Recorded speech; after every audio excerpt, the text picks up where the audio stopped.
ನಮಸ್ಕಾರ. English medium ಕನ್ನಡದಲ್ಲಿ ಚಾನಲ್ಗೆ ಸ್ವಾಗತ. ನಾವೀಗ arithmetic progression third exercise 6th question ಇದ್ದೀವಿ. 6th question, the first and the last terms of an AP are 17 and 350 respectively. If the common difference is 9, how many terms are there and what is their sum? ಒಂದು AP ಇದೆ, ಅಂದರೆ first term ಮೊದಲನೇ term 17, last term 350, common difference 9. ನಾವೇನು ಕಂಡುಹಿಡಿಯಬೇಕು, ಆ APಯಲ್ಲಿ ಎಷ್ಟು terms ಇದೆ ಮತ್ತು ಅದರ ಟೋಟಲ್ ಸಮ್ ಎಷ್ಟು ಅಂತ ಕಂಡುಹಿಡಿಯಬೇಕು. ಏನೇನು ಗೊತ್ತಿದೆ ಬರ್ಕೊಳ್ಳೋಣ. A 17 ಫಸ್ಟ್ ಟರ್ಮ್, AN 350 ಅಥವಾ L ಅಂದರೆ ಲಾಸ್ಟ್ ಟರ್ಮು, AN ಅಥವಾ L 350, D common difference 9, N ಕಂಡುಹಿಡಿಬೇಕು, S ಕಂಡುಹಿಡಿಬೇಕು, ನಂಬರ್ ಆಫ್ ಟರ್ಮ್ಸ್ ಮತ್ತು ಸಮ್ ಕಂಡುಹಿಡಿಬೇಕು. ಫಸ್ಟು ಯಾವ ಫಾರ್ಮುಲಾ ಹಾಕೋಣ.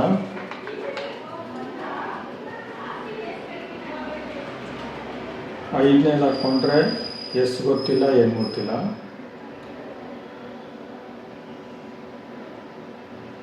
ಮೂರನೇದು ಹಾಕೋಣ.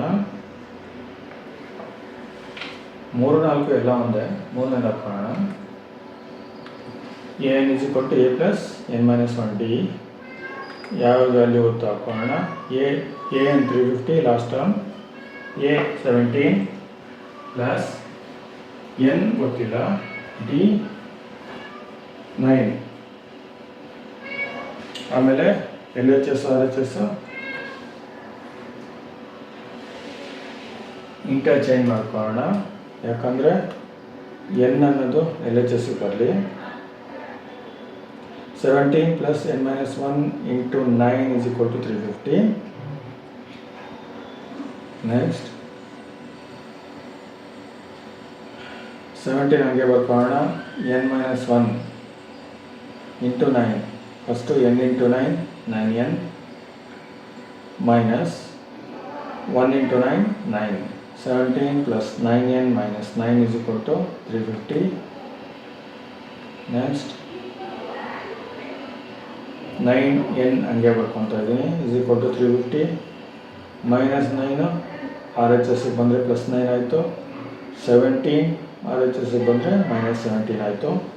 9n = 350 + 9 - 17. Next 9n = 350 + 9 - 17 342, 342. n = 342 / 9. 9 LHS ಇಂದ RHS ಬಂದರೆ ಡಿನಾಮಿನೇಟರ್ ಬರುತ್ತೆ ಅಥವಾ ಡಿವಿಷನ್ ಸ್ಟೇಟ್ ಇರುತ್ತೆ. 349 / 9. ಆನ್ಸರ್ 38. ಈ APಯಲ್ಲಿ 38 ಟರ್ಮ್ಸ್ ಇದೆ. N ಕಂಡುಹಿಡಿದಾಯಿತು. ಈಗ S ಕಂಡುಹಿಡಿಯಬೇಕು. S formula 5, 6, 7. 3ರಲ್ಲಿ 5ನೇದು ಹಾಕ್ಕೊಂಡ್ರು ಬರುತ್ತೆ, 6, 7 ಯಾವ್ದು ಹಾಕ್ಕೊಂಡ್ರು ಬರುತ್ತೆ. ಅದಕ್ಕೆ ಚಿಕ್ಕ ಫಾರ್ಮುಲಾ ಯಾವುದು, 7ನೇದು ಹಾಕೋಣ. 6ನೇದು ಅಥವಾ 7ನೇದು ಎಲ್ಲ ಒಂದೇ. S = n/2 × A + L. ಏನೇನು ಗೊತ್ತಿದೆ, S ಸಮ್ ಕಂಡುಹಿಡಿತಾ ಇದ್ದೀವಿ. N ಗೊತ್ತಿದೆ 38, ಇವಾಗ ತಾನೇ ಕಂಡುಹಿಡಿದಿದ್ದೀವಿ. Next A first term 17, last term 350, 17 + 350.